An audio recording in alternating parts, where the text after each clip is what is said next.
Welcome to another episode of Clapped Out, brother. I don't know why I sound like Hulk Hogan. Get some.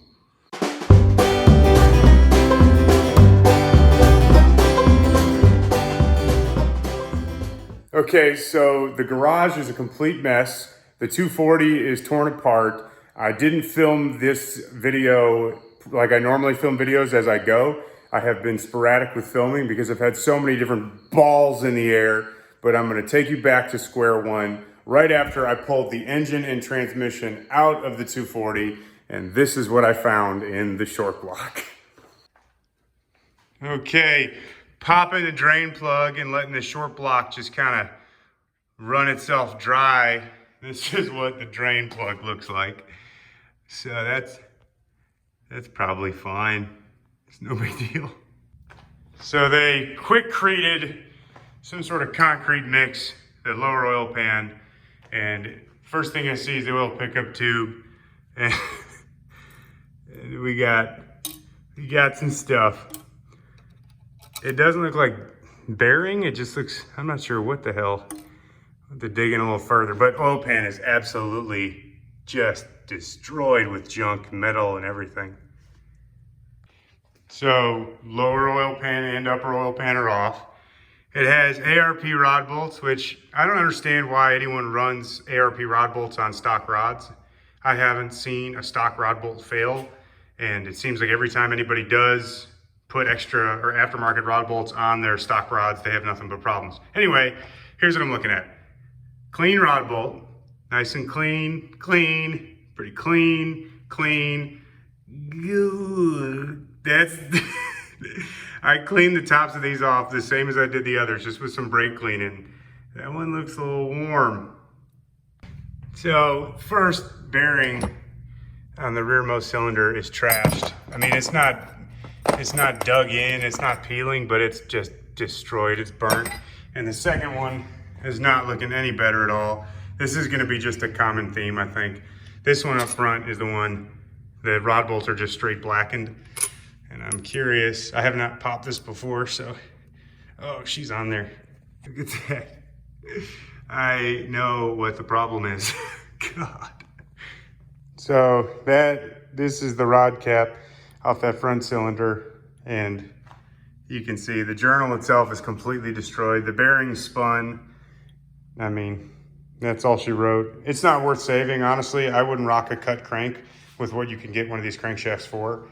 So I'll pop the rod bolts out. If somebody wants to buy those, they can. I don't advise it, but yeah, this thing's just trash. Pull the rest of the accessories off, swap it to a new block, ready to rock.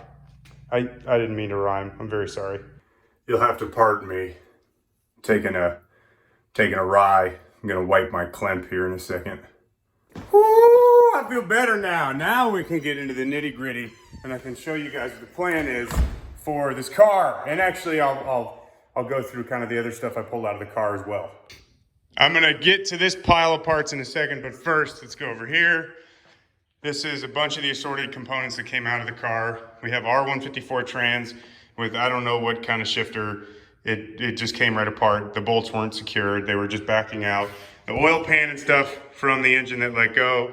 We got a Mishi radiator and cooling fans, and then a harness that came out of the car as well. Let me pull this up here. So I'm not gonna be running AEM Infinity, which is what came off the car. I'm gonna be running a different ECU. So what I did was, I had this harness modified. The pigtail end right here used to be for AEM Infinity. Now it's for the Haltech ECU. My guy, Blake over at Bluegrass Race Electronics, hooked it up with a repin on this. So the same harness that came out of the car, I will be able to use on the new engine management system, which is nice. We got a spec clutch that came out of it. That thing is roasted. However, oh boy, hook me up if I could find it. Over here, we got a stage 5 clutch from Spec as well. Admittedly, I did not like my Spec clutch in my Cobra, but hopefully this will be a different experience. Oh, no banner, it looks so good up in there. One of the things that people, I shouldn't say argue, but do argue with me about when they want me to spec an engine combination at Dynasty is I charge between 4 and 6 hours for a long block teardown and clean. And every time someone sees that on their repair order, they're like, what, 4 to 6 hours to tear an engine down? That's insane. And the thing is that it's short-sighted because you don't realize what goes into tearing down a long block and cleaning the components that you're going to have to reuse. It is hours and hours and hours of work. Generally speaking, I'll have an entire day into just cleaning core components and breaking them down because cleaning them properly takes time. Every bolt, every nut, everything has to get scrubbed clean because you don't want to contaminate your new engine with any old junk, regardless of where it's located on the engine. Just make it nice, make it fresh. And this is my clean station. This is like where the dirty stuff starts and then the clean stuff ends. And I can run you through what my process is. And I'm very bougie when it comes to this because I only use microfibers. And I know this is filthy. I need to put a new one down. This is the only like money I'll spend and say, screw it, I don't care, just because I'd rather use these than terry cloths. But get you a thing of parts cleaner. They sell it either carb cleaner or the gunk parts cleaner. It comes like a little basket if you buy the parts cleaner. And you drop your bolts in there. You can see how dirty the cleaner already is. And then I individually scrub every single nut and bolt with a brass or steel brush, including things like rear main housing. All of these bolts get scrubbed, your water pump outlet, pistons and rods one at a time. These are used pistons and rods that, for all purposes, look fairly new now. Every single piece, oil housing, filter housing rather, water pump outlet and water pump assembly for it. The cylinder head was a chore. Oh my God, it was a chore. Yesterday, I was in the garage for 6 hours and all I got done was the cylinder head components and the cylinder head as a whole, valve covers, camshafts, buckets, all that stuff. It was such a pain in the ass, but it is clean now and it's ready. And I'm going to take you through and show you kind of what the plan is for the next engine that's going to go into the 240. So starting back on these pistons and rods, Titan Motorsports had a set of 2JZ GTE pistons and rods on the shelf, $200 for this set, shipped to my door. They were obviously crusty and oily and a little parts cleaner and some time, and now they're usable again. These stock pistons and rods I've personally watched them make 800 wheel horsepower on our dyno at Dynasty. I don't advise that, but for purposes of this video, I want to see how far I can stretch a stock rotating assembly. And then what I did was, and I'll get into this in a second, Engine Tech piston rings. Remember this brand, I'm going to come back to that. However, Gates RPM timing belt, a all new engine gasket kit, and the remaining parts from the original build, a 1JZ head. In a previous video, I think I claimed this was a 2JZ head. It's not, it's a 1JZ head. It's got BC valve train, new valves, good camshafts. So that cylinder head should be ready to rock. But back to Engine Tech, let's talk about this. So in a previous video for the engine build for the notchback, I was looking for lifters for the notch and I landed on Engine Tech lifters. And I got them in and they're actually made by Eaton, which is an OE manufacturer. Put it on the dyno, they did great, had no issues out of them. So for the 2JZ build that I'm doing, I figured, well, let me check out Engine Tech and see what they have. So I dug into Engine Tech and then I dug into OEM Toyota. OEM Toyota piston rings for 2JZ GTE pistons are around $300, give or take. Engine Tech is a OE brand supplier, so they get parts from OE suppliers, and they sell an entire set of piston rings, top, middle, and oil for like $60. And the top ring is a steel ring.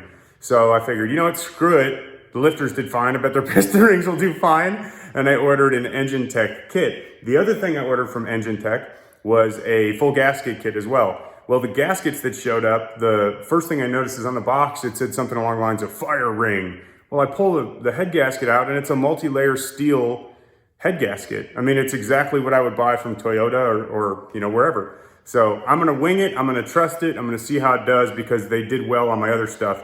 I did spring for a Gates RPM belt. I did spring for a brand new OEM timing belt tensioner. And then I'm also gonna be purchasing a billet.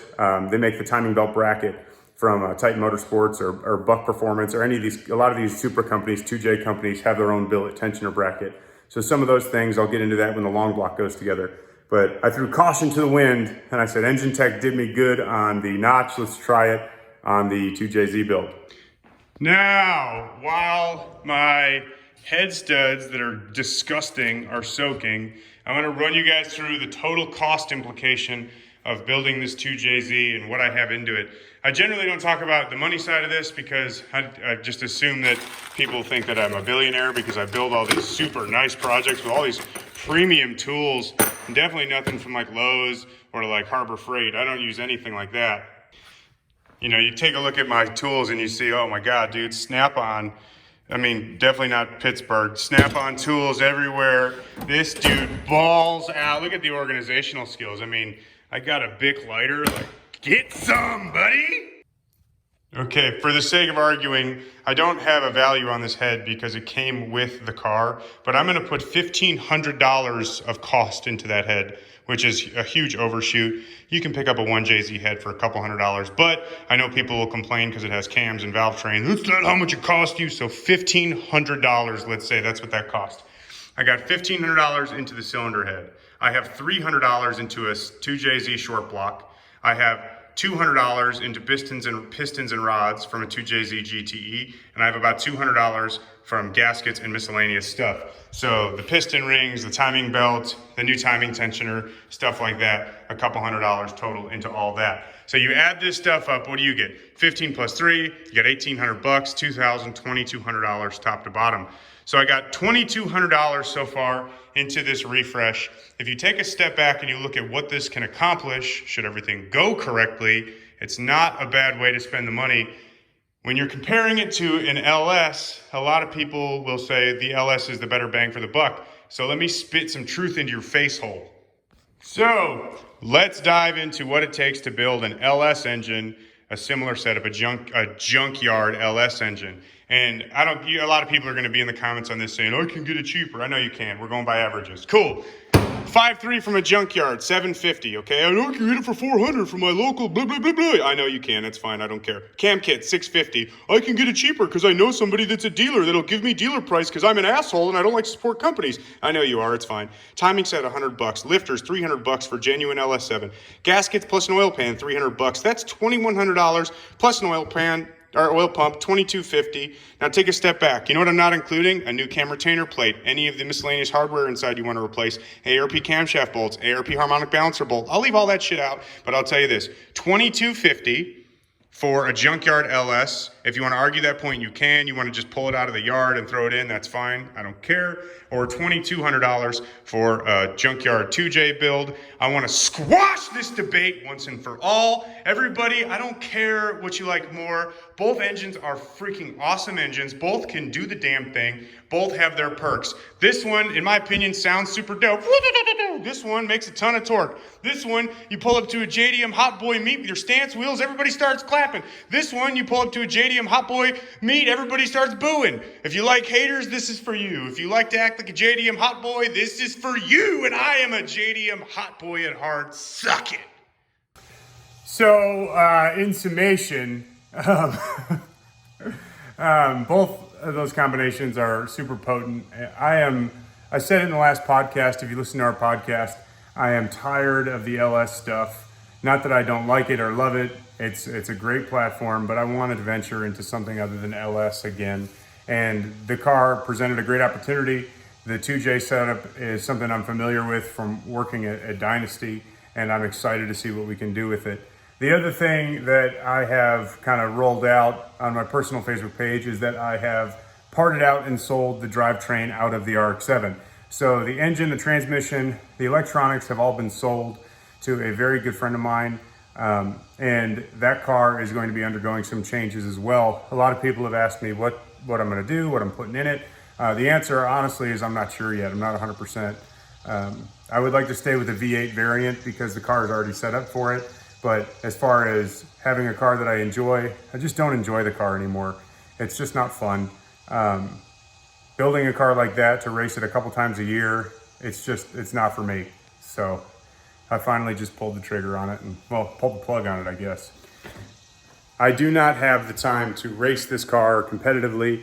The cage that's in the car is a 10-point, and I exceeded the cert of that cage the first time I raced the car. It's just not a safe and flexible environment. I can't grow anymore into that car. It went 830s, which is faster than Rye, off the trailer. And at that point, I kind of said, all right, well, I I want to drive the car more. So bear in mind, I work an hour from home. So when I say I want to drive the car more, being able to hop in the car and drive it an hour north to work would be awesome. With a Power Glide and a set of radials on the back and bullhorns out the bumper, you can call me a punk or a pansy, whatever, I don't care. It's just not fun. So Operation Back to a Street Car is gonna be on that car and then on this car, and we'll see what happens from there. That's all I got for this episode. I got a bin of parts that are now cleaned. Also, you might have seen a Tremec box. Maybe I'm foreshadowing what's gonna happen with the RX-7. Thank you for watching. As always, subscribe to our channel if you don't mind. You go over to clappedout.com/store. I'm sure there's a couple t-shirts left. We should restock at some point. Probably should do that.